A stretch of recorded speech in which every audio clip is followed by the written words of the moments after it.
Welcome back to the Deep Dive. Today, we're unpacking a really interesting stage, middle childhood and pre-adolescent nutrition. Right. It seems like a calm period on the surface, doesn't it? Growth is steady. Exactly. But underneath, cognitively and environmentally, it's kind of chaotic. That's the paradox we're exploring. The body's cruising along, but the world is just throwing things at them: ads, choices, social pressures. So let's define our terms. Middle childhood is generally, what, 5 to 10 years old? Yeah, roughly.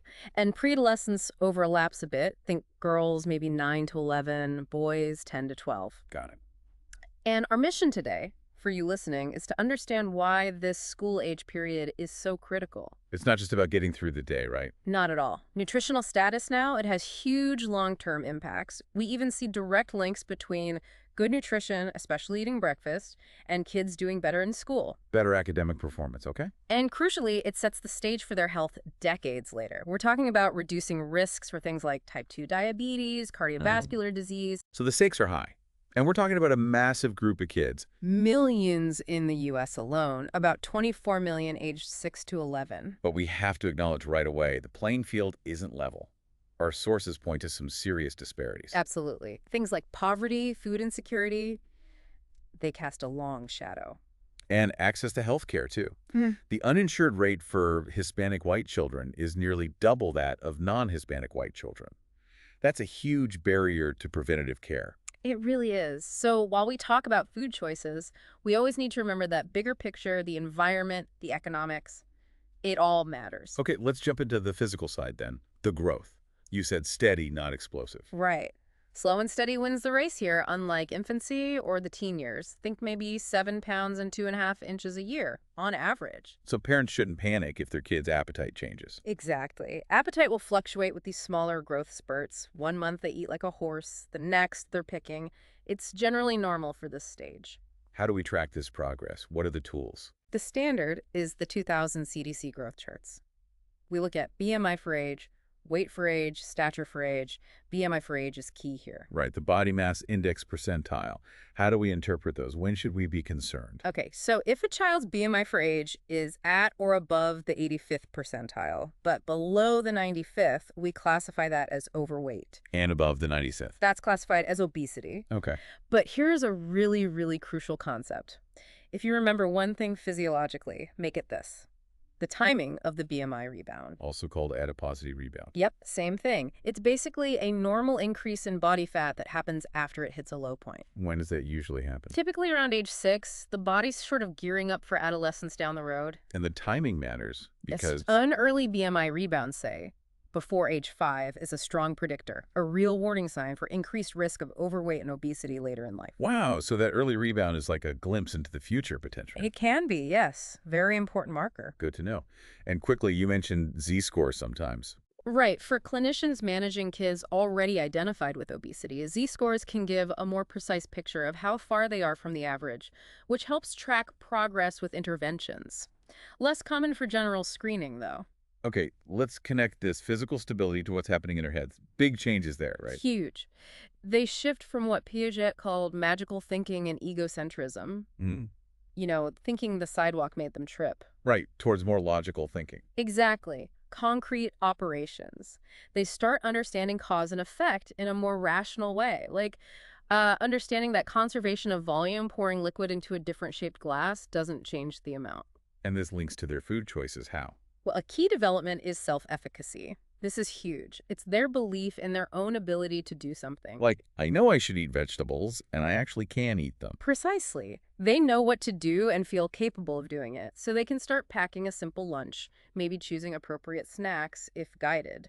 Their world is also getting bigger. Peers, teachers, coaches. Their influence grows massively. But the fundamental feeding relationship at home, that dynamic should stay consistent. Remind us what that is? It's about roles. Parents are responsible for the food environment. What foods are offered, when meals happen, structure. And the child? The child is responsible for how much they eat from what's offered, or whether they eat it, trying to force bites. That usually backfires. Okay.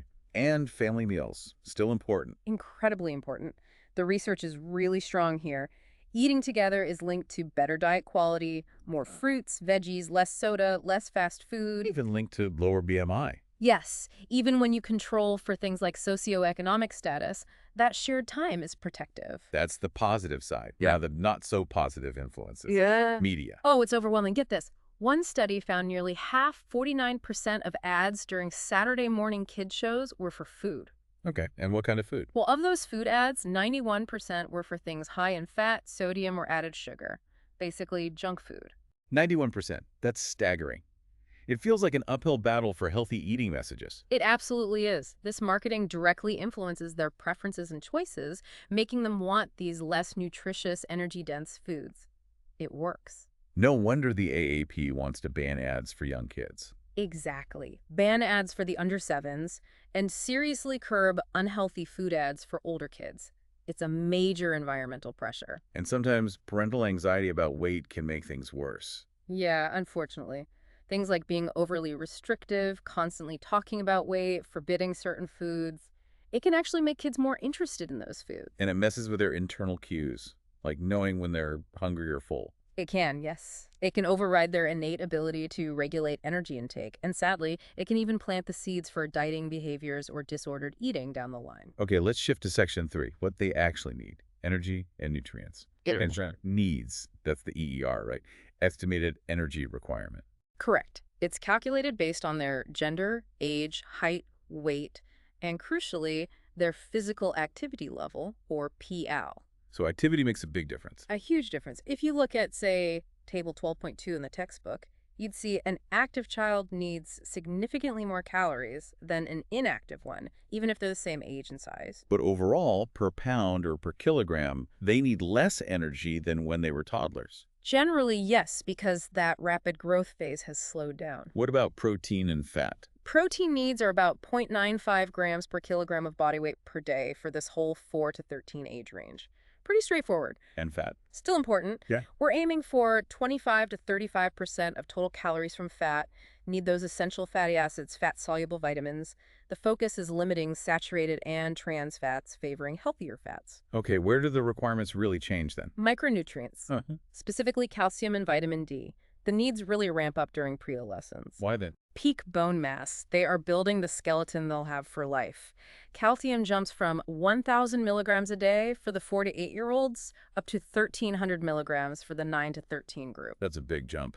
And vitamin D. That stays steady at 600 IU per day, but it's crucial for calcium absorption. You need both. And the other common struggle? Fiber. Oh, yeah. Most kids aren't getting nearly enough. Recommendations are around 25 grams a day for the younger kids, up to maybe 31 grams for older boys. How do we boost that?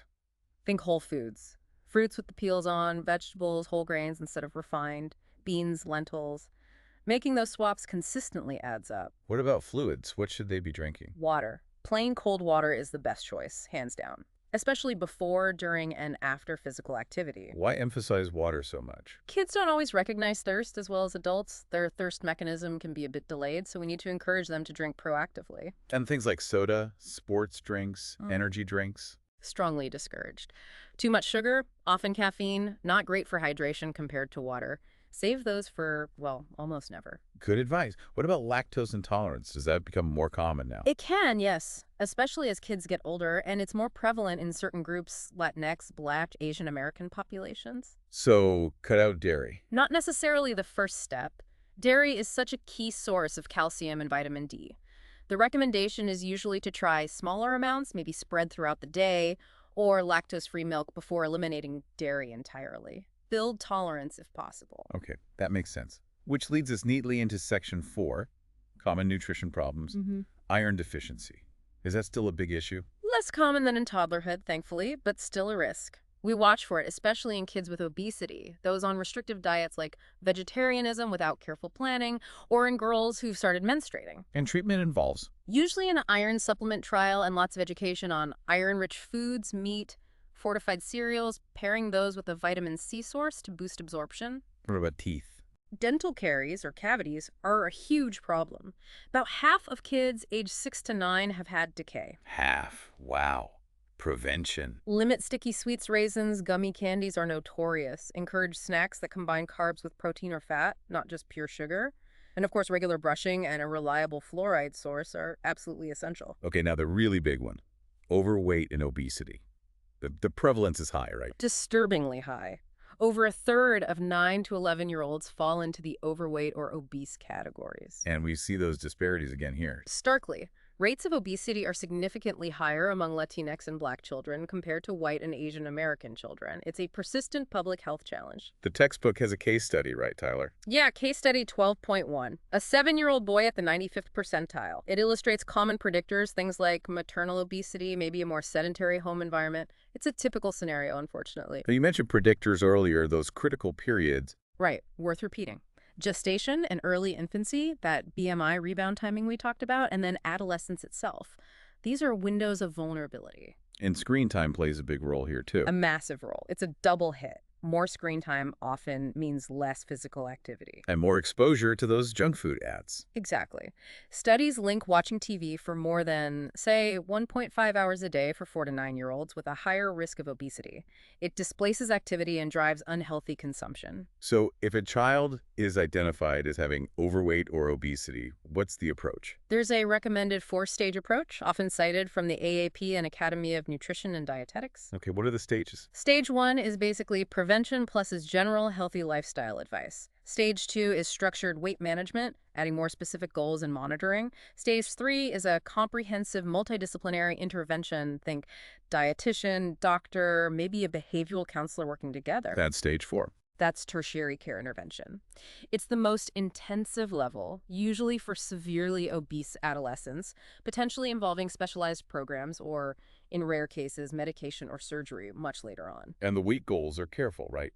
Not rapid loss. Absolutely critical. For kids in the overweight category, 85th to 94th percentile, the goal is usually weight maintenance, letting them grow into their weight, or slowing the rate of gain until their BMI drops below the 85th. And for kids with obesity, 95th percentile or higher. The goal is gradual weight loss. We're talking maybe a maximum of 1 pound per week for less severe obesity, maybe up to 2 pounds for more severe cases, but the focus is always on sustainable, healthy habits, not crash diets. Protect that growth. Okay, let's shift to the wider environment in Section 5. School and public health. School is a huge part of their day. It's a critical setting for intervention. Any school participating in federal meal programs like the National School Lunch Program must have a local school wellness policy. What do those policies cover? They're supposed to set goals for nutrition promotion, physical activity, and importantly, nutrition guidelines for all foods available on campus, not just the official meals. All foods. So vending machines, too. Supposedly, yes. Yeah. That's where the issue of competitive foods comes in snacks and drinks sold outside the meal programs. And nutrition education. How much are they getting? Not enough generally. The average is only about 13 hours a year in elementary school, but research suggests you need closer to 50 hours to really see behavior change stick. That's a big gap. It is. And those competitive foods, sometimes from pouring rights contracts with soda companies, can directly undermine the healthy meals being served just down the hall. But there are rules about those snacks now. Yes, the USDA's Smart Snacks in Schools regulations aim to ensure those competitive foods meet certain nutrition standards. More whole grains, lower fat, sugar, sodium, trying to level the playing field a bit within the school. What about getting kids moving?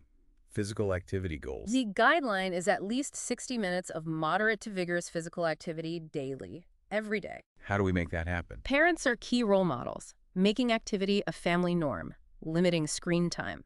The AAP now recommends families create a specific family media use plan, which is more nuanced than the old blanket 2-hour limit. So being intentional about screens to free up time for play or sports. Exactly. And organized sports can be great, but the focus should be on fun, skill development, not just winning, especially at this age.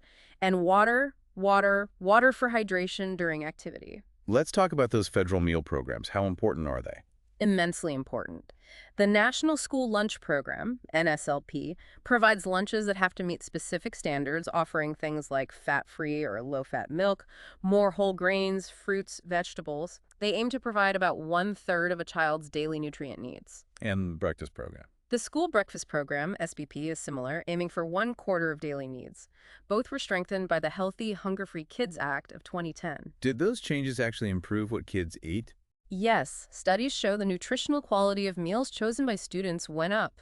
And interestingly, in schools with farm-to-school programs, plate waste for fruits and veggies actually decreased. Yeah. Kids ate more of the healthy stuff. That's encouraging. And we can't forget the summer food service program and how crucial things like the emergency waivers were during the pandemic to make sure kids didn't lose access to these vital meals when schools were closed. It's a real safety net. Okay, bringing it all together, we've covered growth, cognition, nutrients, challenges like obesity, and the school environment. What's the big picture takeaway? Well, if you look at how kids are actually eating overall, using something like the Healthy Eating Index score, school-age kids score around 52 to 55 out of 100. That sounds not great. It's not. It means their diets are pretty poorly aligned with the dietary guidelines for Americans. For example, over 75% exceed the recommended limits for added sugars. So despite all the knowledge, the reality isn't matching up. Which brings us to a final thought for you, the listener. If we know this environment, the ads, the screens, the food available everywhere is such a huge factor, and we know kids' diets aren't where they need to be, where should we focus our energy? As parents, educators, community members. Exactly. Is the priority limiting that advertising onslaught? Is it getting a handle on screen time with clear family plans? Or is it doubling down on ensuring only healthy, nutrient-dense options are sold as competitive foods in schools? There's no single easy answer, is there? Probably not. It's likely a combination, but recognizing that this seemingly calm growth period is actually besieged by these external forces, that's maybe the first step to making real change. A really important point to end on. Thank you for walking us through the complexities of this critical stage. My pleasure. And thank you for joining us on the deep dive. We hope this look at middle childhood and pre-adolescent nutrition helps you support the health of the children in your life.